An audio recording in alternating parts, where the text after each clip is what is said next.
Hi friends, welcome to Chakravani classes. നമ്മൾ ഇന്ന് നോക്കാൻ പോകുന്നത് ഇന്ന് നടന്നൊരു ക്വസ്റ്റ്യൻ പേപ്പറിൻ്റെ കാര്യങ്ങളാണ് നോക്കുന്നത്. ഇന്ന് നടന്നത് സ്റ്റാറ്റിസ്റ്റിക്കൽ അസിസ്റ്റൻറ്റിൻ്റെ എക്സാം ആണെന്ന് നടന്നത്. 81/2025 ക്വസ്റ്റ്യൻ പേപ്പറിൻ്റെ കോഡ്. അപ്പോൾ അതിലെ ക്വസ്റ്റ്യൻ പേപ്പറാണ് നോക്കുന്നത്. 81/2025 സ്റ്റാറ്റിസ്റ്റിക്കൽ അസിസ്റ്റൻറ്റിൻ്റെ എക്സാം ആണ്. അപ്പോൾ അതിൽ നിന്ന് നമുക്ക് ജി കെ ഭാഗത്തു നിന്നുള്ളത് 20 ക്വസ്റ്റ്യനാണ് ജി കെ ഭാഗത്തു നിന്നുള്ളത്. പിന്നെ ബാക്കിയുള്ളത് എക്കണോമിക്സിൻ്റെ കുറച്ച് ക്വസ്റ്റ്യൻസും ഉണ്ട്. പിന്നെ സ്റ്റാറ്റിസ്റ്റിക്സ് അങ്ങനെയുള്ള മാത്സ് പോർഷനൊക്കെയാണ് ഉള്ളത്. അപ്പം നമുക്ക് ആ 20 മാർക്കിൻ്റെ ജി കെ പോർഷൻ നോക്കാം. പിന്നെ എക്കണോമിക്സിൻ്റെ 1-2 ക്വസ്റ്റ്യൻസ് നമുക്ക് നമ്മുടെ നോർമൽ സിലബസിൽ വരുന്നതും കൂടെ ചോദിച്ചിട്ടുണ്ട് 2 എണ്ണം. അപ്പോൾ അതും കൂടി നോക്കാം. അപ്പോൾ അതിൽ ആദ്യത്തെ ക്വസ്റ്റ്യൻ ജി കെ പോർഷൻ എന്ന് ചോദിച്ചിട്ടുള്ള ആദ്യത്തെ ക്വസ്റ്റ്യൻ ആണ്, which among the following is the work of Pandit Karuppan. Pandit കറുപ്പന്റെ കൃതികളിൽ ഉൾപ്പെടുന്നത് ഏതൊക്കെയെന്നാണ് ചോദിച്ചിരിക്കുന്നത്. ജാതിക്കുമ്മി. ജാതിക്കുമ്മി ആരുടെയാണ്? പണ്ഡിറ്റ് കറുപ്പന്റെ കൃതിയാണ്. ജാതിക്കുമ്മി ശരിയാണ്. അതുപോലെ ഉദ്യാന വിരുന്നും ജാതിക്കുമ്മി ആരുടെയാണ്? പണ്ഡിറ്റ് കറുപ്പന്റെ കൃതിയാണ്. ജാതിക്കുമ്മി, ഉദ്യാന വിരുന്ന് ഇവ ആരുടെയാണ്? പണ്ഡിറ്റ് കറുപ്പന്റെ കൃതികളാണ്. ഇനി മനീഷ പഞ്ചകം ആരുടെയാണ്? ശങ്കരാചാര്യരുടെയാണ്. മനീഷ പഞ്ചകം ശങ്കരാചാര്യരുടേതാണ്. ശങ്കരാചാര്യരുടെ കൃതിയാണ് മനീഷ പഞ്ചകം ഓപ്ഷനിലുണ്ടത് ശങ്കരാചാര്യരുടെയാണ്. സൗന്ദര്യ ലഹരി, ശിവാനന്ദ ലഹരി ഇതൊക്കെ ആരുടെയാണ്? ശങ്കരാചാര്യരുടെയാണ്. സൗന്ദര്യ ലഹരി, ശിവാനന്ദ ലഹരിയൊക്കെ ആരുടേതാണ്? ശങ്കരാചാര്യരുടേതാണ്. അതുപോലെ മനീഷ പഞ്ചകം ആരുടെയാണ്? ശങ്കരാചാര്യരുടേതാണ്. ഇനി ജാതിക്കുമ്മിയും ഉദ്യാന വിരുന്നും ആരുടെയാണ്? പണ്ഡിറ്റ് കറുപ്പൻ്റെതാണ്. ജാതിക്കുമ്മി, ഉദ്യാന വിരുന്ന്. ആചാരഭൂഷണം, ബാലോദ്യാനം, ജലോദ്യാനം, ഒരു ധീവരതരണിയുടെ വിലാപം ഇതൊക്കെ ആരുടേതാണ്? പണ്ഡിറ്റ് കറുപ്പൻ്റെതാണ്. ആചാരഭൂഷണം, ജാതിക്കുമ്മി, ബാലോദ്യാനം, ജലോദ്യാനം, ഒരു ധീവരതരണിയുടെ വിലാപം ഇതൊക്കെ എന്താണ്? പണ്ഡിറ്റ് കറുപ്പൻ്റെ കൃതികളാണ്. ഇനി പണ്ഡിറ്റ് കറുപ്പൻ എന്തെന്നറിയപ്പെടുന്നു? കേരളാലിംഗൻ എന്നറിയപ്പെടുന്നു. പണ്ഡിറ്റ് കറുപ്പനെയാണ് കേരളാലിംഗൻ എന്ന് അറിയപ്പെടുന്നതെന്നും അറിയാം. അപ്പം നമുക്കിനി അടുത്ത ക്വസ്റ്റ്യനിലേക്ക് പോവാം. The novel of Thakazhi Sivasankara Pillai based on the history of class consciousness of the landless agricultural workers of Kuttanad region. എന്താണ്? കുട്ടനാട്ടിലെ ഭൂരഹിതരായിട്ടുള്ള കർഷകരുടെ ദുരിതം പറഞ്ഞിരിക്കുന്ന തകഴിയുടെ കൃതിയാണ് ചോദിച്ചിരിക്കുന്നത്. 2 ഇടങ്ങഴിയാണ് ആൻസർ. 2 ഇടങ്ങഴിയാണ്.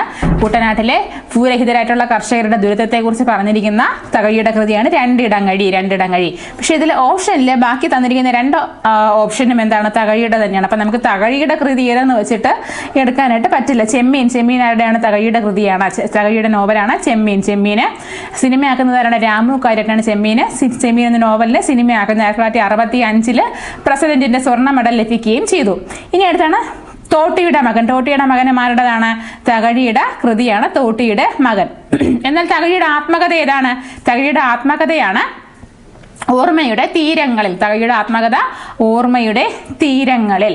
എന്നാൽ തകഴി എന്താണ്? CP രാമസ്വാമിയുടെ ഭരണത്തെ പരിഹസിച്ചുകൊണ്ട് തകഴി എഴുതിയ കൃതിയാണ് ഏണിപ്പടികൾ. എന്താണ്? CP രാമസ്വാമി അയ്യരുടെ ഭരണത്തെ പരിഹസിച്ചുകൊണ്ട് തകഴിയുടെ കൃതി ഏതാണെന്ന് ചോദിച്ചു കഴിഞ്ഞാൽ ഏണിപ്പടികളാണ്. എന്നാൽ തകഴിയുടെ ആത്മകഥാപരമായിട്ടുള്ള മറ്റൊരു കൃതിയാണ് ഏതാണ്? എൻ്റെ വക്കീൽ ജീവിതം. തകഴിയുടെ ആത്മകഥാപരമായിട്ടുള്ള മറ്റൊരു കൃതിയാണ് എൻ്റെ വക്കീൽ ജീവിതം. ഇതൊക്കെ തകഴിയുടെ കൃതിയാണ്. ഇനി അടുത്ത ഓപ്ഷനിലുള്ള മറ്റൊരു കൃതിയാണ് നാലുകെട്ട് ആരുടേതാണ്? MTയുടേതാണ്. നാലുകെട്ട്, മഞ്ഞ്, രണ്ടാം ഊഴം അതൊക്കെ ആരുടെ കൃതികളാണ്? MTയുടെ കൃതികളുമാണ്. അടുത്ത ക്വസ്റ്റ്യനിലേക്ക് പോവാം. First woman to be arrested in Kerala for breaking of the salt law. ഉപ്പ് നിയമം ലംഘിക്കുന്നതിനെ തുടർന്ന് കേരളത്തിൽ നിന്ന് അറസ്റ്റ് ചെയ്ത ആദ്യത്തെ വനിത ആരാണെന്നാണ് ക്വസ്റ്റ്യൻ. ഈശ്വരി അമ്മാളാണ് ആൻസർ ആയിട്ടുള്ളത്. Eswari Ammal. First women to be arrested in Kerala for breaking the salt law ആരാണ്? ഈശ്വരി അമ്മാളാണ്. ഓപ്ഷനിൽ അക്കമ്മ ചെറിയാനുണ്ട്, KR ഗൗരിയമ്മയുണ്ട്, ആനി തൈലുണ്ട്, ഈശ്വരി അമ്മാളുണ്ട്. ആൻസർ വരുന്നത് ഈശ്വരി അമ്മാളാണ്. ഉപ്പ് സത്യാഗ്രഹം നടക്കുന്ന എന്നാണ്? ഉപ്പ് സത്യാഗ്രഹം നിയമലംഘന പ്രസ്ഥാനമായിട്ട് ബന്ധപ്പെട്ടാണ് ഉപ്പ് സത്യാഗ്രഹം നടക്കുന്നത്. നിയമലംഘന പ്രസ്ഥാനമായിട്ട് ബന്ധപ്പെട്ടാണ് ഉപ്പ് സത്യാഗ്രഹം നേതൃത്വം നൽകുന്ന ആരാണ്? ഗാന്ധിജിയാണ്. വർഷം എന്നാണ് 1930. മാർച്ച് 12 മുതൽ ഏപ്രിൽ 6 വരെയാണ് ദണ്ഡി മാർച്ച് എന്നാണ് 1930. മാർച്ച് 12 മുതൽ ഏപ്രിൽ 6 വരെയാണ്. ഏപ്രിൽ 6-നാണ് ദണ്ഡി കടപ്പുറത്ത് ഉപ്പ് കുറുക്കി ഉപ്പ് നിയമം ലംഘിക്കുന്നത്. അതിന്റെ ഭാഗമായിട്ട് കേരളത്തിലും ഉപ്പ് സത്യാഗ്രഹം നടന്നു. 1930 ഏപ്രിൽ 13-നാണ് കേരളത്തിലെ ഉപ്പ് സത്യാഗ്രഹം നടന്നത്. 2 കേന്ദ്രങ്ങൾ ഉണ്ടായിരുന്നു. ഉപ്പ് സത്യാഗ്രഹ കേന്ദ്രങ്ങളാണ് പയ്യന്നൂരും കോഴിക്കോടും. ഉപ്പ് സത്യാഗ്രഹ കേന്ദ്രങ്ങളായിരുന്നത് പയ്യന്നൂരും കോഴിക്കോടുമാണ്. പയ്യന്നൂർ നേതൃത്വം നൽകിയത് ആരാണ്? K കേളപ്പൻ. പയ്യന്നൂർ ഉപ്പ് സത്യാഗ്രഹം നേതൃത്വം നൽകിയത് K കേളപ്പനാണ്. എന്നാൽ കോഴിക്കോട് ഉപ്പ് സത്യാഗ്രഹം നേതൃത്വം നൽകിയത് പി കൃഷ്ണപിള്ളയും അതുപോലെ മൊയ്യാരത്ത് ശങ്കരൻ, ഇ മൊയ്ത് മൗലവി, ഇതൊക്കെയാണ് കോഴിക്കോട് ഉപ്പ് സത്യാഗ്രഹം. മൊയ്യാരത്ത് ശങ്കരനല്ല, മൊയ്യാരത്ത് ശങ്കരൻ എന്താണ് പയ്യന്നൂർ തന്നെയാണ്. കെ കേളപ്പന്റെ അറസ്റ്റിന് ശേഷം ഉപ്പ് സത്യാഗ്രഹം നേതൃത്വം നൽകിയത് ആരാണ്? മൊയ്യാരത്ത് ശങ്കരനാണ്. ഉപ്പ് സത്യാഗ്രഹത്തിന്റെ പൈലറ്റ് എന്നറിയപ്പെടുന്നത് ആരാണ്? മൊയ്യാരത്ത് ശങ്കരനാണ്.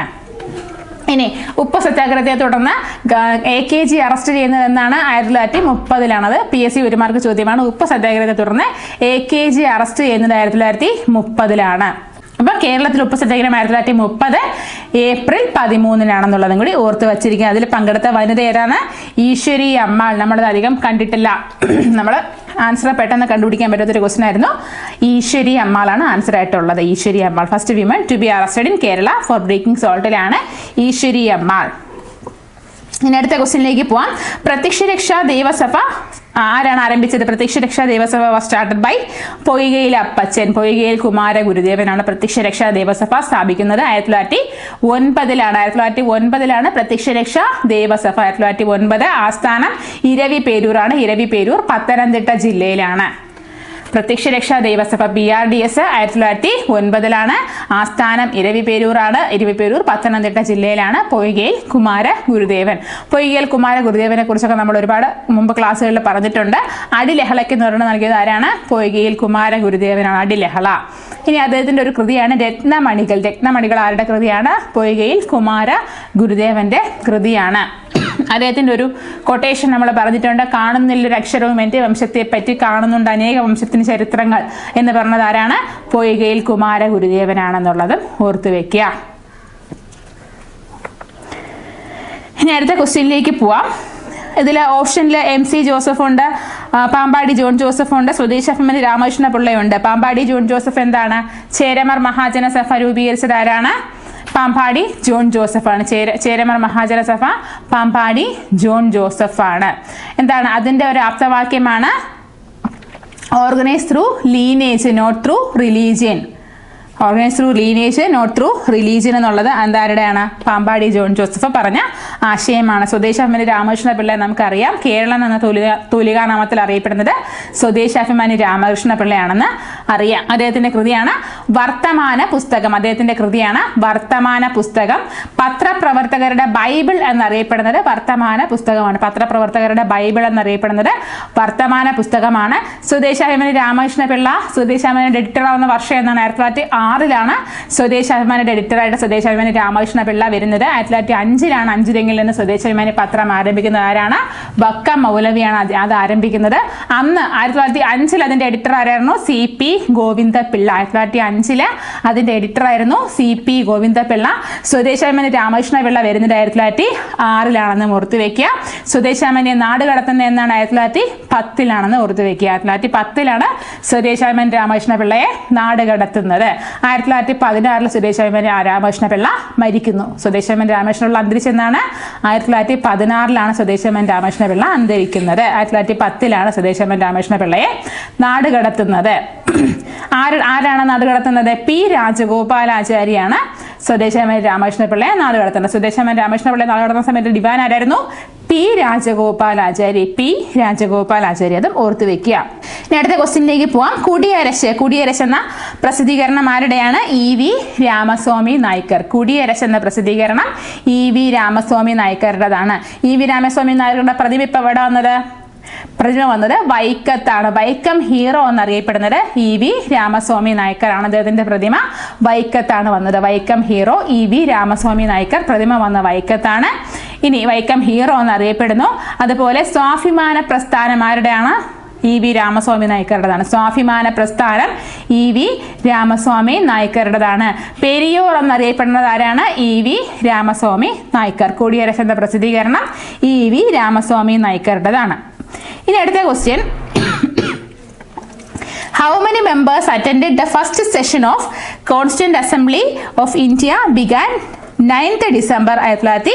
1946 ഡിസംബർ 9 എന്താണ് കോൺസ്റ്റിറ്റ്യൂന്റ് അസംബ്ലിയുടെ ആദ്യത്തെ സമ്മേളനം നടക്കുന്നത്. രൂപീകരിക്കുന്ന എന്നാണ് 1946 ഡിസംബർ 6 ഭരണഘടനാ നിർമ്മാണ സഭ രൂപീകരിക്കുന്നത്. ഇതിന്റെ ആദ്യ സമ്മേളനം, ആദ്യ മീറ്റിംഗ് നടക്കുന്നത് 1946 ഡിസംബർ 9. ഇതിന്റെ താൽക്കാലിക അധ്യക്ഷൻ ആരെന്ന് ചോദിച്ചിട്ടുണ്ട്, പല പ്രാവശ്യം ചോദിച്ചിട്ടുള്ളതാണ്, സച്ചിദാനന്ദ സിൻഹ. ആദ്യത്തെ സമ്മേളനത്തിലെ താൽക്കാലിക അധ്യക്ഷനായിരുന്നു സച്ചിദാനന്ദ സിൻഹ എന്ന് ഓർക്കുക.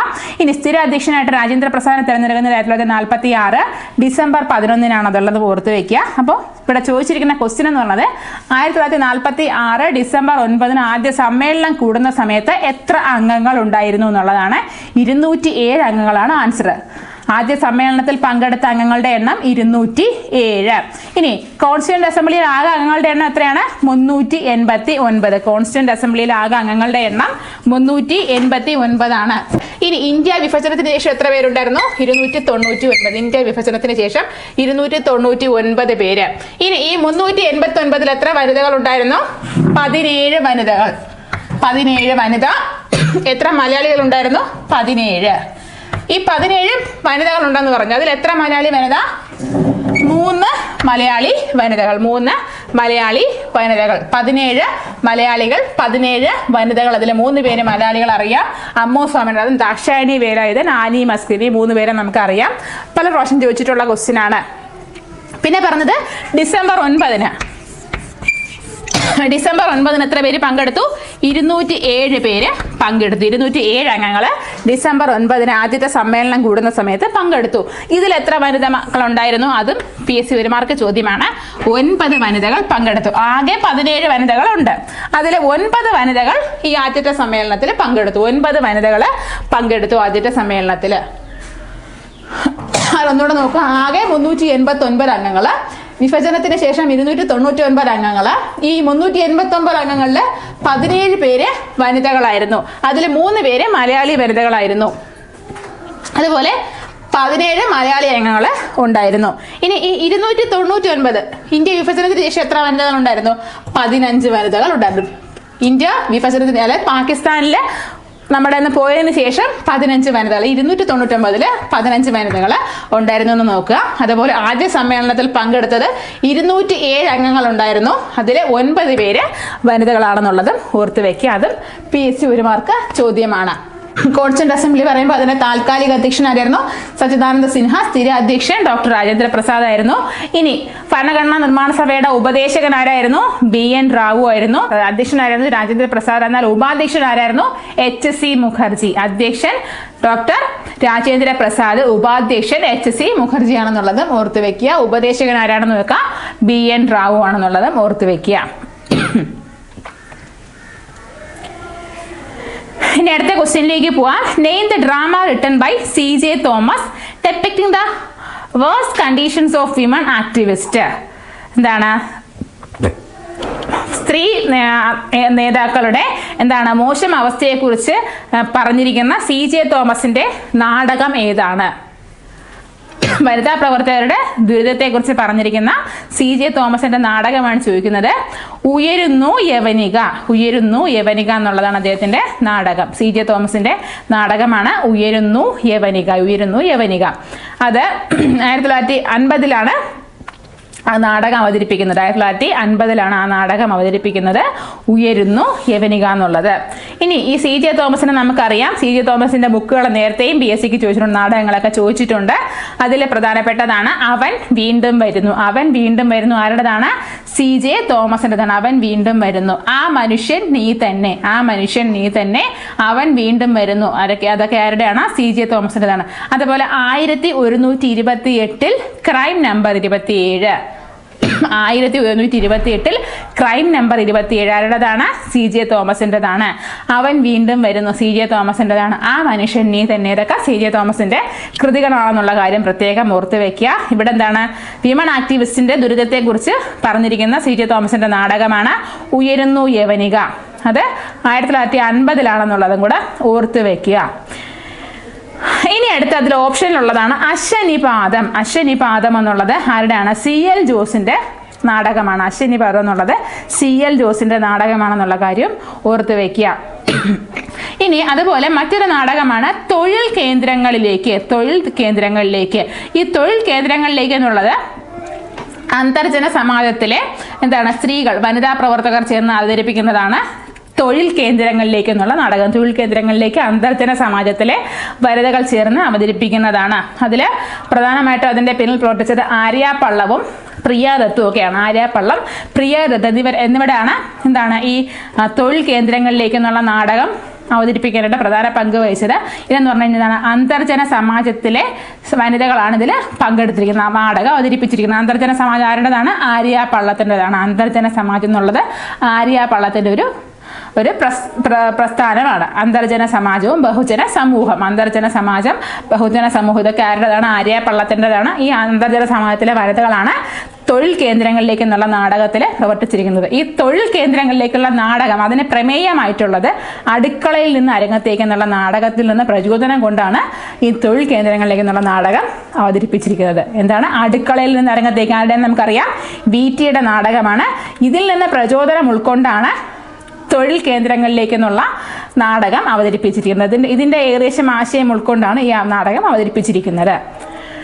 1946 തൊഴിൽ കേന്ദ്രങ്ങളിലേക്ക് എന്നുള്ള നാടകം അവതരിപ്പിക്കുന്നത്. 1946.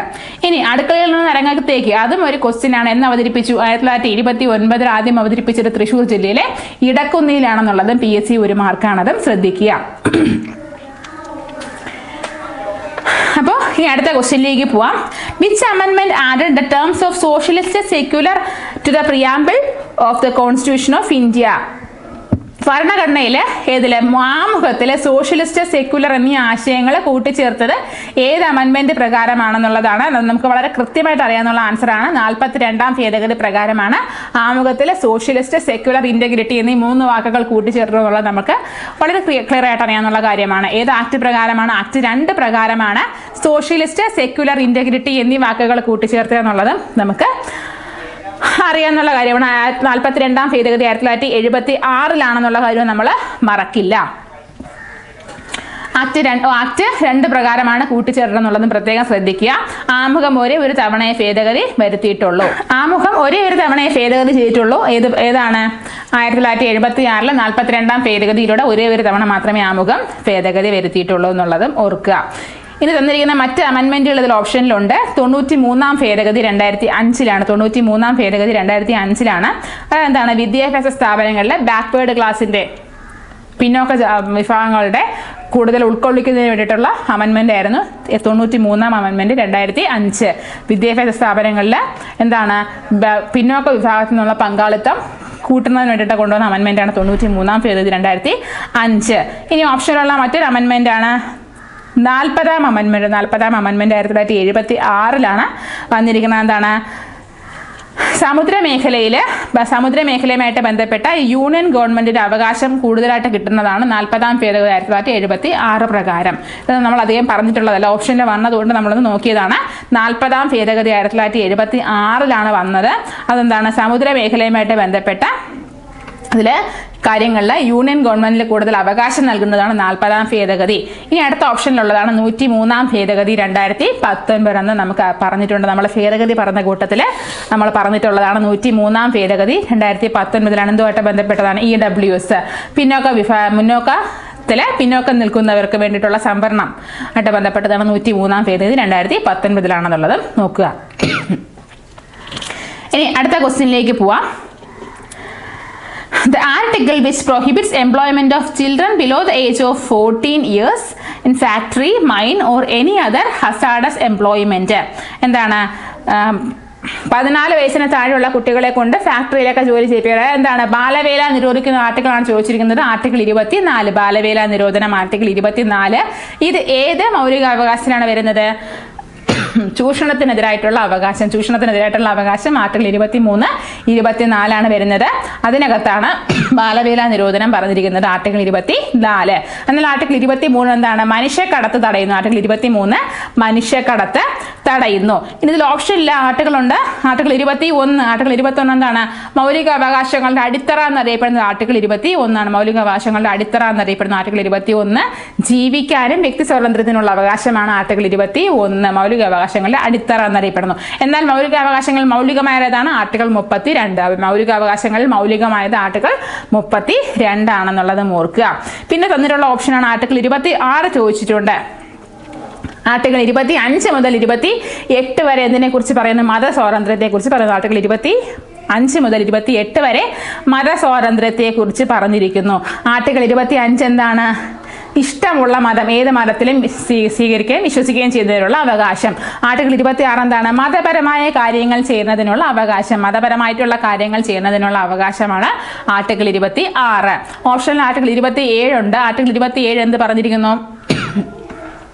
മതപരമായിട്ടുള്ള കാര്യങ്ങൾക്ക് ചിലവാക്കുന്ന പണത്തിന് നികുതി നൽകേണ്ടതില്ല. മതപരമായിട്ടുള്ള കാര്യങ്ങൾക്ക് ചിലവാക്കുന്ന, മതത്തെ പോഷിപ്പിക്കാൻ വേണ്ടിയിട്ട് ചിലവാക്കുന്ന പണത്തിന് നികുതി നൽകേണ്ടതില്ല എന്ന് പറയുന്ന ആർട്ടിക്കിൾ 27. അതിനെ എന്താണ്? നികുതിയിൽ നിന്നും ഒഴിവാക്കിയിരിക്കുന്നു. ഇനി ആർട്ടിക്കിൾ 28 ഉണ്ട്. എന്താണ്? സർക്കാർ സ്ഥാപനങ്ങളിൽ, സർക്കാർ സ്കൂളുകളിൽ, സർക്കാർ വിദ്യാഭ്യാസ സ്ഥാപനങ്ങളിലും എയ്ഡഡ് സ്കൂളുകളിലും ഒക്കെ മതബോധനം പാടില്ല. മതപഠനം മതത്തെ പ്രോത്സാഹിപ്പിച്ച് പഠിപ്പിക്കാൻ പാടില്ല. മതബോധനം പാടില്ല. മതബോധനം നിരോധിക്കുന്ന ആർട്ടിക്കിളാണ് ആർട്ടിക്കിൾ 28. ആർട്ടിക്കിൾ 25 മുതൽ 28 വരെ എന്താണ്? മതസ്വാതന്ത്ര്യത്തെ കുറിച്ച് പറയുന്ന ആർട്ടിക്കിളാണ് ഇവിടെ ചോദിച്ചത്. ബാലവേല നിരോധനമാണ് ആർട്ടിക്കിൾ 24. ബാലവേല നിരോധനം. ബാലവേല നിരോധന ദിനം എന്നാണ്? ജൂൺ 12. ജൂൺ 12 ബാലവേല നിരോധന ദിനമാണ്. അതുമായിട്ട് ബന്ധപ്പെട്ട് നമുക്ക് ഒരു നോബൽ പ്രൈസ് കിട്ടിയ വ്യക്തി ഉണ്ടാരാണ്? കൈലാഷ് സത്യാർത്ഥി. അദ്ദേഹത്തിന്റെ സംഘടനയാണ് ബച്ചിപ്പൻ ബച്ചാവോ ആന്തോളൻ. അദ്ദേഹം എന്തിനു വേണ്ടിയിട്ട് പ്രവർത്തിച്ചു?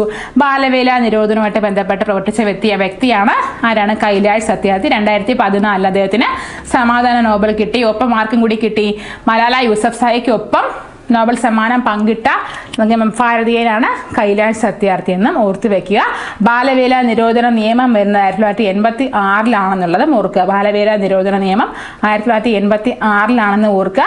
ബാലന്മാരെന്ന് പറയുന്നത് 14 വയസ്സിന് താഴെയാണെന്നും ഓർക്കുക. 14 വയസ്സിന് താഴെയാണ് ബാലന്മാർ. എന്നാൽ പോക്സോ നിയമപ്രകാരം കുട്ടികൾ 18 വയസ്സിന് താഴെയാണെന്നും ഓർക്കുക. പോക്സോ നിയമപ്രകാരം കുട്ടികൾ എന്ന് പറഞ്ഞാൽ 18 വയസ്സിന് താഴെയാണെന്നും ഓർക്കുക. ഇനി അടുത്ത ക്വസ്റ്റ്യനിലേക്ക് പോവാം. Who is the chief of UN refugee agency? UN refugee ഏജൻസിയുടെ ചീഫാണ് ചോദിച്ചിരിക്കുന്നത്. ഫിലിപ്പോ ഗ്രാൻഡിയാണ് UN റെഫ്യൂജി ഏജൻസിയുടെ ചീഫ്. UN റെഫ്യൂജി ഏജൻസിയുടെ ചീഫാണ് ഫിലിപ്പോ ഗ്രാൻഡി. എന്താണ്? UN ഹൈക്കമ്മീഷൻ ഫോർ റെഫ്യൂജീസ്, അതിന്റെ ചീഫാണ് ഫിലിപ്പോ ഗ്രാൻഡി. അത് വന്ന എന്നാണ്?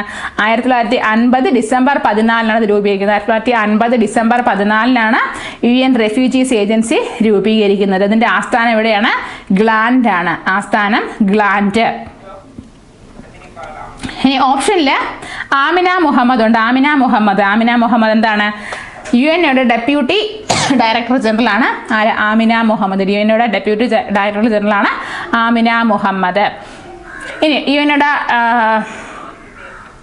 ആരാണ്? UN സെക്രട്ടറി ജനറൽ ആരാണ്? Antonio Guterres. UN secretary general ആണ് Antonio Guterres. Deputy secretary general ആണ് ആമിന മുഹമ്മദ്. ഇനി വേൾഡ് ബാങ്കിന്റെ പ്രസിഡന്റ് ആരാണ്? അജയ് ബംഗ. വേൾഡ് ബാങ്കിന്റെ അജയ് ബംഗ. 1944 വേൾഡ് ബാങ്ക് രൂപീകരിക്കുന്നത്. IBRDയും IMF ഇതിനിടയിൽ എന്തെന്നറിയപ്പെടുന്നു? ബ്രിട്ടൻ വുഡ് സിസ്റ്റേഴ്സ് എന്നറിയപ്പെടുന്ന IMFും IBRDയും എന്ന് രൂപീകരിച്ചു. 1944 ഇത് നിലയിൽ വരുന്നത്. ഇനി രൂപീകരിക്കുന്നത് 1944 ബ്രിട്ടൻ വുഡ് സിസ്റ്റേഴ്സ്, IMFും IBRDയും. IMFിന്റെ തലവൻ ആരാണ്? അജയ് ബംഗയാണ്. IMFിന്റെ തലവനായ ഇന്ത്യൻ വംശജനാണ് അജയ് ബംഗ. IMFിന്റെ ഡയറക്ടർ ആയിട്ടുള്ള ഇന്ത്യൻ വംശജൻ അജയ് ബംഗ. IBRD ഡയറക്ടർ ആയിട്ടുള്ള ഇന്ത്യൻ വംശജനാണ് അജയ് ബംഗ. എന്നാൽ IMFിന്റെ ഡയറക്ടർ ആരാണ്? Kristalina Georgieva. IMFിന്റെ ഡയറക്ടറാണ് ക്രിസ്റ്റലീന ജോർജിയേവ എന്നും ഓർക്കുക.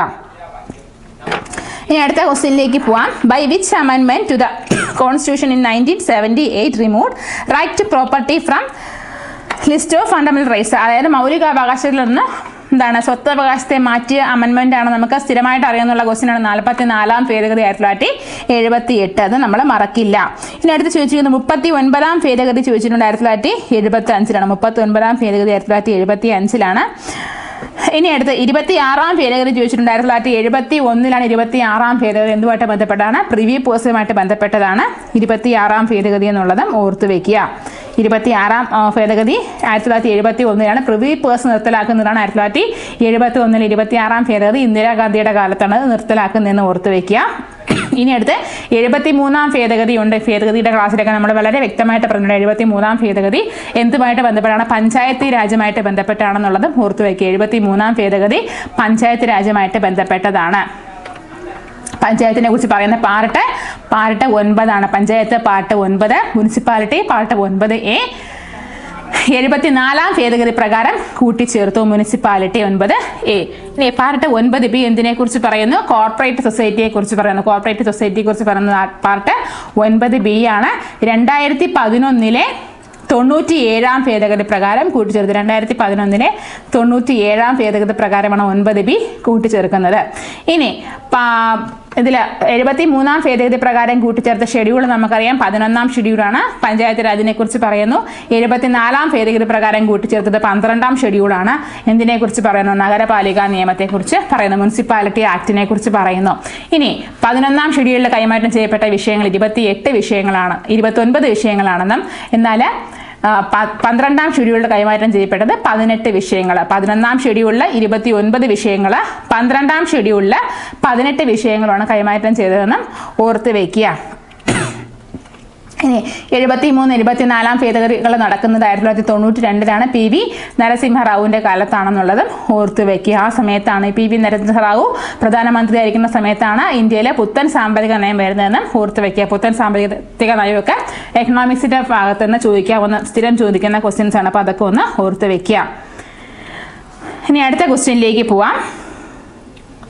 Who is awarded as the best international women cricketer by BCCI 2025 best women ക്രിക്കറ്ററായിട്ട് തിരഞ്ഞെടുത്തത് സ്മൃതി മന്ദാനയാണ്. സ്മൃതി മന്ദാനയുടെ സ്ഥലം എവിടെയാണ്? മുംബൈയാണ്. 2025 BCCI ബെസ്റ്റ് വിമൻ ക്രിക്കറ്ററായിട്ട് തിരഞ്ഞെടുത്തത് സ്മൃതി മന്ദാനയാണ്. സ്മൃതി മന്ദാന എവിടെയാണ് സ്വദേശം? മുംബൈയാണ്. ഇനി ഈ സ്മൃതി മന്ദാനെ കുറിച്ചുള്ള മറ്റൊരു ചോദ്യമാണ്. 3 ഫോർമാറ്റിലും സെഞ്ചുറി നേടുന്ന ആദ്യ വനിതയാണ്, താരമാണ് സ്മൃതി മന്ദാന. അടുത്ത ക്വസ്റ്റ്യനിലേക്ക് പോവാം. Full form of MISA. മിസയുടെ ഫുൾ ഫോം ആണ് ചോദിച്ചിരിക്കുന്നത്. Maintenance of internal security act. Maintenance of internal security act ആണ് മിസ. ഇത് വന്നത് 1971 മിസയുടെ ഫുൾ ഫോം ആണ് അടുത്ത ക്വസ്റ്റ്യനിൽ ചോദിച്ചിരിക്കുന്നത്.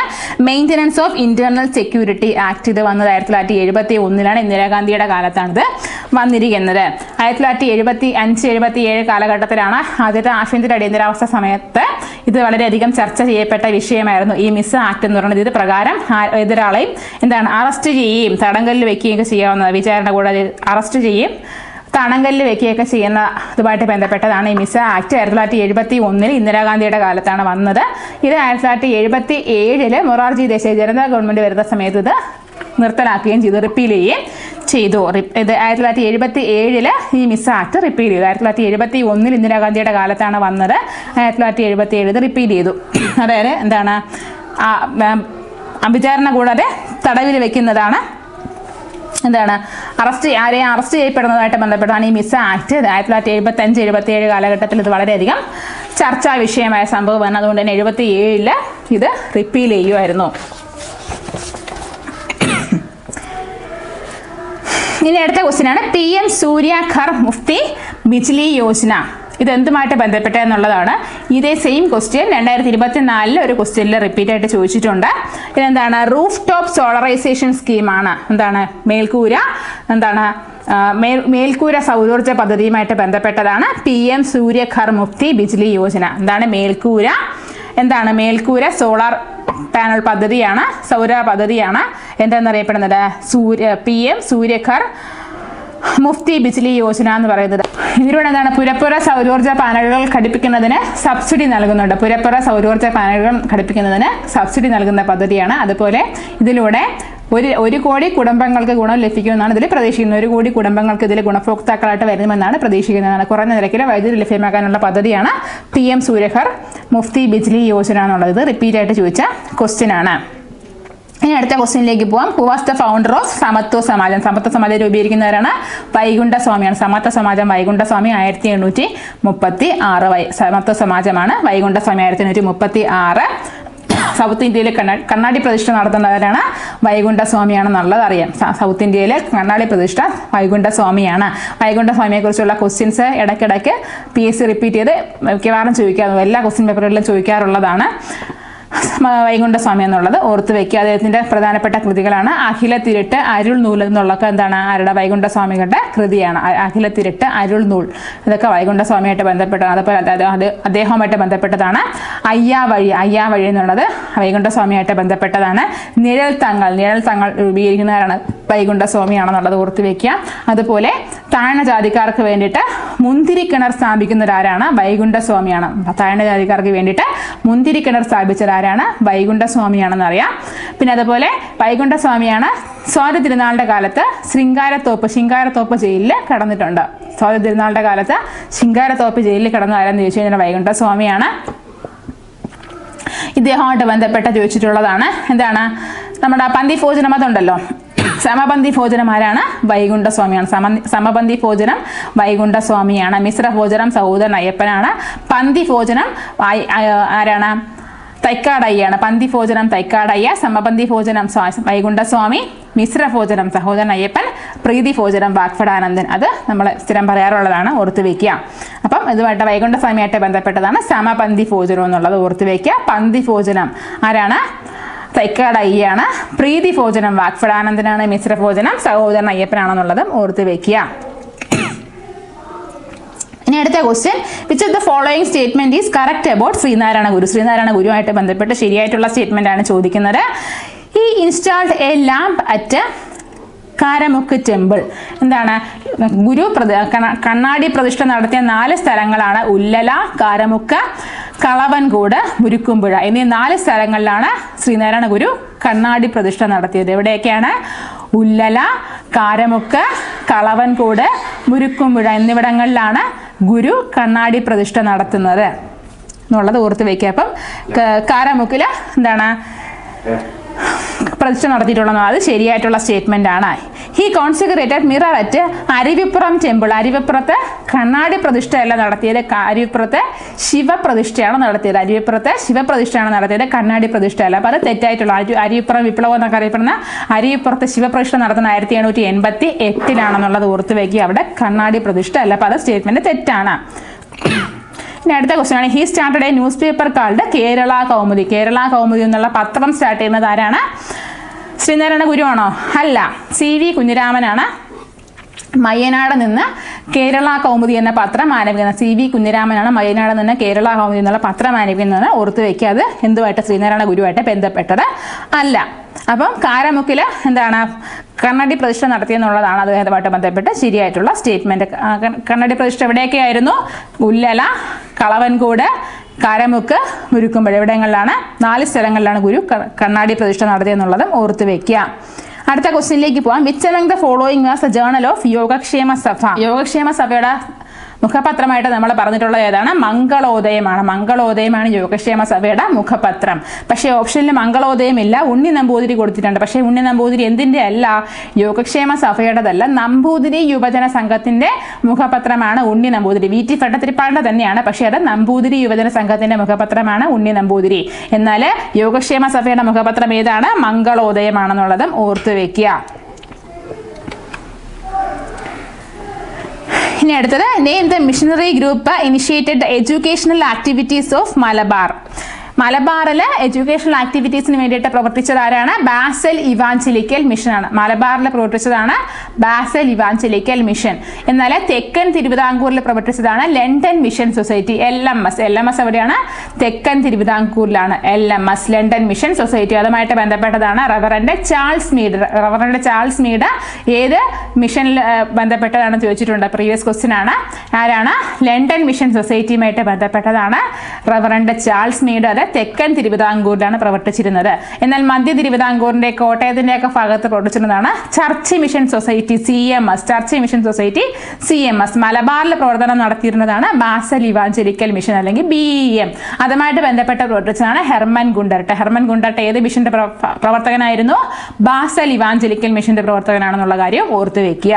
അടുത്ത ക്വസ്റ്റ്യനിലേക്ക് പോവാം. Which memorandum demanded preferential treatment in public recruitment to the state services for the natives of Thiruvithamkoor. തിരുവിതാംകൂറുകാർക്ക് എന്താണ് സംവരണം നൽകണമെന്ന് ആവശ്യപ്പെട്ടുകൊണ്ടുള്ള എന്തായിരുന്നു? Malayali memorial 1891 doctor barrister G P Pillai 1891 Malayali memorial. അതാണ് തിരുവിതാംകൂറുകാർക്ക് എന്നുള്ള മുദ്രാവാക്യത്തോടു കൂടി വന്നതാണ് മലയാളി മെമ്മോറിയൽ. 1891 തിരുവിതാംകൂറുകാർക്ക് സംവരണവുമായിട്ട് ബന്ധപ്പെട്ട് വന്നത്. എന്നാൽ ഈഴവ മെമ്മോറിയൽ എന്നാണ് 1896 ഈഴവ മെമ്മോറിയൽ. ആരുടെയാണ്? Doctor Palpu. Ezhava memorial doctor Palpu 1896. എന്നാൽ മലയാളി മെമ്മോറിയൽ എന്നതിന്റെ answer 1891 barrister G P Pillai. അടുത്ത ക്വസ്റ്റ്യനിലേക്ക് പോവാം. First travelogue in Malayalam language written by Paremmakkal Thoma Kathanar. Paremmakkal Thoma കത്തനാരുടെ ഫസ്റ്റ് എന്താണ്? യാത്രാ വിവരണ ഗ്രന്ഥം ട്രാവലോഗ്. ഏതാണ്? വർത്തമാന പുസ്തകം. ആദ്യത്തെ യാത്രാ വിവരണ ഗ്രന്ഥമാണ് വർത്തമാന പുസ്തകം. പാറമേക്കൽ തോമ കത്തനാരുടെ വർത്തമാന പുസ്തകമാണ് ആദ്യത്തെ യാത്രാ വിവരണ ഗ്രന്ഥം എന്ന് പറയുന്നത്. ഇനി നമുക്ക് നോക്കേണ്ടത് എക്കണോമിക്സിന്റെ ഭാഗത്ത് നിന്ന് ചോദിച്ച 2 ക്വസ്റ്റ്യന് നമുക്ക് എന്താണ് ജി കെ പോർഷനിൽ നമ്മുടെ ജി കെ സിലബസ് അനുസരിച്ച് വരുന്ന ക്വസ്റ്റ്യൻസ് ആണ്. അപ്പോൾ അതും കൂടി ഒന്ന് നോക്കാം. 2 ക്വസ്റ്റ്യനും കൂടി ഉണ്ട്. Which of the following statement is correct about finance commission of India? Finance commission of ഇന്ത്യയുമായിട്ട് ബന്ധപ്പെട്ട് ശരിയായിട്ടുള്ള സ്റ്റേറ്റ്മെന്റ് ആണ് ഇതിൽ ചോദിച്ചിരിക്കുന്നത്. Provision for constitution of finance commission has been made. Article 280 of constitution article 280 പ്രകാരമാണ് ഫിനാൻസ് കമ്മീഷനെ കുറിച്ച് പറഞ്ഞിരിക്കുന്നത്. ശരിയാണ്. ഫിനാൻസ് കമ്മീഷനെ കുറിച്ച് പറഞ്ഞിരിക്കുന്ന ആർട്ടിക്കിൾ 280 അത് ശരിയായിട്ടുള്ള സ്റ്റേറ്റ്മെന്റ് ആണ്. NK Singh is the chairman of 15th finance commission. 15th finance കമ്മീഷന്റെ ചെയർമാനാണ് NK Singh. ശരിയായിട്ടുള്ളതാണ്. 16ാമത്തെ ആണെങ്കിൽ ആരാണ്? അരവിന്ദ് പനഗരിയാണ് 16ാമത്തെ ധനകാര്യ കമ്മീഷൻ ചെയർമാൻ. 15ാമത്തെ NK Singh ആണെന്നുള്ളത് ഓർത്ത് വെക്കുക. Aim is to recommend the sharing of taxes between central and state government. കേന്ദ്രവും സംസ്ഥാനവും തമ്മിലുള്ള എന്താണ് ധനസമാഹരണം അതിൻ്റെ ഷെയറിങ്ങുമായിട്ട് ബന്ധപ്പെട്ട് ധനവിതരണവുമായിട്ട് ബന്ധപ്പെട്ടുള്ള കാര്യമായിട്ടാണ് ധനകാര്യ കമ്മീഷൻ പ്രവർത്തിക്കുന്നത്. കേന്ദ്ര സംസ്ഥാന ബന്ധങ്ങളെക്കുറിച്ചുള്ളതാണ് കേന്ദ്ര ധനകാര്യ കമ്മീഷൻ, സെൻട്രൽ ഫിനാൻസ് കമ്മീഷൻ പ്രവർത്തിക്കുന്നത്. ഇനി first finance commission was set up in 1949. ആദ്യത്തെ ധനകാര്യ കമ്മീഷൻ വരുന്നത് എന്നാണ്? 1949 1951 ആദ്യത്തെ ധനകാര്യ കമ്മീഷൻ വന്നിരിക്കുന്നത്. 1951 നവംബർ 22. 1951 നവംബർ 22 ധനകാര്യ കമ്മീഷൻ വരുന്നത്. ആദ്യത്തെ ചെയർമാനായിരുന്നു KC നിയോഗി. ആയിരുന്നു ആദ്യത്തെ ചെയർമാൻ. 1951 നവംബർ 22. എന്താണ്? കേന്ദ്രവും സംസ്ഥാനവും തമ്മിലുള്ള സാമ്പത്തിക ബന്ധത്തെക്കുറിച്ച് പറഞ്ഞിരിക്കുന്നതാണ്. ടാക്സ് ഷെയറിങ്ങുമായിട്ട് ബന്ധപ്പെട്ടതാണ് കേന്ദ്ര ധനകാര്യ കമ്മീഷൻ. ആർട്ടിക്കിൾ 280 സംസ്ഥാന ധനകാര്യ കമ്മീഷൻ വരുന്നിരിക്കുന്നത് എന്താണ്? സംസ്ഥാനവും ആരും തമ്മിലിട്ട തദ്ദേശ സ്വയംഭരണ സ്ഥാപനങ്ങളുമായിട്ട് ബന്ധപ്പെട്ട ടാക്സ് ഷെയറിങ്ങുമായിട്ട് ബന്ധപ്പെട്ടതാണ് സംസ്ഥാന ധനകാര്യ കമ്മീഷൻ. അതായത് സംസ്ഥാനവും തദ്ദേശ സ്വയംഭരണ സ്ഥാപനങ്ങളും തമ്മിലുള്ള ടാക്സ് ഷെയറിങ്ങുമായിട്ട് ബന്ധപ്പെട്ട് പറയുന്നതാണ് സംസ്ഥാന ധനകാര്യ കമ്മീഷൻ. 1994 വന്നിരിക്കുന്നത്. അതിനെക്കുറിച്ച് പറയുന്ന ആർട്ടിക്കിളാണ് ആർട്ടിക്കിൾ 243 ഐയും 243 വൈയും. ഏത് അമെൻമെന്റ് പ്രകാരം വന്നു? 74 ഭേദഗതിയിൽ പ്രകാരം വന്നിരിക്കുന്നതാണ് 243 ഐയും 243 വൈയും. അതാണ് സംസ്ഥാന ധനകാര്യ കമ്മീഷനെ കുറിച്ച് പറയുന്ന ആർട്ടിക്കിൾ. 15ാം ധനകാര്യ കമ്മീഷൻ NK സിംഗ്, 16ാം ധനകാര്യ കമ്മീഷൻ അരവിന്ദ് പനഗരി. ആദ്യത്തേത് KC നിയോഗി 1951 നവംബർ 22. ശ്രദ്ധിക്കുക. അടുത്ത ക്വസ്റ്റ്യൻ ആണ് Kerala value added tax came in force. കേരളത്തിലെ വാല്യൂ ആഡഡ് ടാക്സ് വാറ്റ് വന്നത് എന്നാണ്? 2005 April 1. 2005 April 1 Kerala value added tax VAT വന്നത്. ഈ വാല്യൂ ആഡഡ് ടാക്സ് എന്നുള്ള ആശയം കടമെടുത്തിരിക്കുന്നവരാണ് ഫ്രാൻസിൽ നിന്നാണ്. വാല്യൂ ആഡഡ് ടാക്സ് എന്ന ആശയം കടമെടുത്തിരിക്കുന്നത് ഫ്രാൻസിൽ നിന്നാണ്. GST എന്നുള്ള ആശയം കടമെടുത്തിരിക്കുന്നത് ഫ്രാൻസിൽ നിന്നാണ്. എന്നാൽ GST വന്നത് എന്നാണ്? 2017 ജൂലൈ 1 GST നിലവിൽ വന്നത്. 2017 ജൂലൈ 1 GST നിലവിൽ വന്നത്. ഇനി GST കമ്മീഷനെ കുറിച്ച് പറയുന്ന ആർട്ടിക്കിളാണ് ആർട്ടിക്കിൾ 279. എ ആർട്ടിക്കിൾ 279 എ എന്നതിനെക്കുറിച്ച് പറയുന്നു, GST കമ്മീഷനെ കുറിച്ച് പറയുന്നു. അത് എന്താണ്, ഒരു ആർട്ടിക്കിൾ വരണമെന്നുണ്ടെങ്കിൽ ഒരു അമെൻമെൻറ്റ് വന്നിട്ടുണ്ടാകും തീർച്ചയായിട്ടും. 101 ഭേദഗതി 2016 പ്രകാരമാണ് GST കൗൺസിൽ രൂപീകരിച്ചത്. GST കൗൺസിൽ 279 എ ആണ്. അത് തന്നെ വരാൻ കാരണമായിട്ടുള്ള അമെൻമെൻ്റാണ് 101 ഭേദഗതി 2016. GST നിലവിൽ വന്നത് 2017 ജൂലൈ 1-നാണെന്നുള്ളത് ഓർത്ത് വയ്ക്കുക. അതുപോലെ GSTയിൽ എത്ര സ്ലാബുകളുണ്ട്? 0%, 5%, 12%, 18%, 28%. അങ്ങനെ 5 സ്ലാബുകളാണുള്ളത്. 0%, 5%, 12%, 18%, 28%. അങ്ങനെ 5 ഡിവിഷൻസ് ആണ് അതിൽ ഉള്ളത് GST സ്ലാബുകൾ. GST കൗൺസിലിലെ അംഗങ്ങൾ എത്രയാണ്? 33. GST കൗൺസിലിലെ അംഗങ്ങൾ 33. അതിൻ്റെ ചെയർമാൻ എപ്പോഴും ആരായിരിക്കും? കേന്ദ്ര ധനകാര്യ മന്ത്രിയായിരിക്കും GST കൗൺസിലിലെ ചെയർമാൻ. കേന്ദ്ര ധനകാര്യ മന്ത്രിയാണ് GST കൗൺസിലിലെ ചെയർമാൻ. അതിൽ മറ്റൊരംഗമാണ് കേന്ദ്ര ധനകാര്യ സഹമന്ത്രി. പിന്നെ അതുപോലെ 28 സംസ്ഥാനങ്ങളിലെയും ധനകാര്യ മന്ത്രിമാർ അല്ലെങ്കിൽ പ്രതിനിധികൾ, പിന്നെ നിയമസഭയുള്ള 3 കേന്ദ്രഭരണ പ്രദേശങ്ങളിൽ നിന്നുള്ള പ്രതിനിധികൾ. അങ്ങനെ 33 പേരാണ് GST കൗൺസിലിലെ അംഗങ്ങളായിട്ടുള്ളത്. GST കൗൺസിൽ രൂപീകരിക്കുന്നത് ആരാണ്? പ്രസിഡന്റ് ആണ്. GST കൗൺസിൽ രൂപീകരിക്കുന്നത് ആരാണ്? പ്രസിഡന്റ് ആണെന്നുള്ളതും ഓർത്ത് വെക്കുക. അപ്പോൾ ഇത്രയാണ് നമ്മൾ 81/2025 ബന്ധപ്പെട്ട സ്റ്റാറ്റിസ്റ്റിക്കൽ അസിസ്റ്റന്റിന്റെ ക്വസ്റ്റ്യൻ. അതിൽ 20 ക്വസ്റ്റ്യൻ GK പോർഷനിൽ നിന്നുണ്ടായിരുന്നു. നമ്മൾ 2 ക്വസ്റ്റ്യൻ അല്ലാതെ എക്കണോമിക്സിന്റെ ഭാഗത്ത് നിന്ന് ചോദിച്ചാൽ അത് എക്കണോമിക്സിന്റെ പോർഷനായിട്ടാണ് ഉള്ളത്. അപ്പോൾ അതിന് ചോദിച്ചാൽ നമ്മുടെ ടോപ്പിക്കായിട്ട് ബന്ധപ്പെട്ട ക്വസ്റ്റ്യൻ ആയത്, നമ്മുടെ കോമൺ സിലബസുമായിട്ട് ബന്ധപ്പെട്ടുള്ള ക്വസ്റ്റ്യൻ ആയതുകൊണ്ടാണ് അതും കൂടി എടുത്തത്. അപ്പോൾ ക്വസ്റ്റ്യൻ പേപ്പറുകളെല്ലാം നിങ്ങൾ റെഗുലറായിട്ട് നോക്കുക, ഡിസ്കസ് ചെയ്യുക. അതുമായിട്ട് ബന്ധപ്പെട്ട കാര്യങ്ങൾ കൂടുതൽ കണ്ടെത്തുക, വിവരങ്ങൾ ശേഖരിച്ച് കൂടുതൽ റിലേറ്റ് ചെയ്ത് പഠിക്കാനായിട്ട് ശ്രമിക്കുക. ഇനി വരാൻ പോകുന്നത് ഏതാണ്? ASMന്റെ എക്സാമാണ്, അസിസ്റ്റന്റ് സെയിൽസ്മാൻ്റെ എക്സാമാണ്. അത് നല്ല രീതിയിൽ പ്രിപ്പയർ ചെയ്ത് എഴുതുമെന്ന് വിശ്വസിക്കുന്നു.